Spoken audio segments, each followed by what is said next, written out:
Hi friends, welcome to my channel. ఈరోజు బంగాళదుంపను వంకాయ రెండు కలిపి ఫ్రై చేస్తాను నా స్టైల్లో. మీరు ఒకసారి ట్రై చేయండి, మీకు నచ్చితే. ఒక బాండలిలో తాలింపు గింజలు వేసుకొని కరివేపాకు వేసుకొని ముందుగా కోసి పెట్టుకున్న బంగాళదుంప వంకాయలను బాగా కడిగి తర్వాత నూనె కొంచెం మరిగిన తర్వాత అందులో వేయాలి. అవన్నీ ముక్కలన్నీ అందులో వేసిన తర్వాత కొద్దిగా సాల్టు, కొంచెం పసుపు,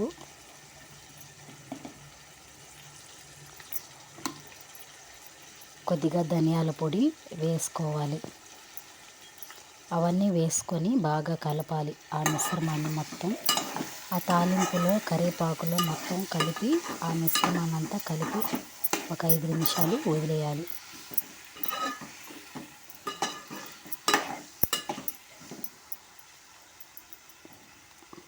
అలా కలిపిన తర్వాత ఒక 5 నిమిషాల తర్వాత ఒక హాఫ్ స్పూన్ కారం వేసుకోవాలి.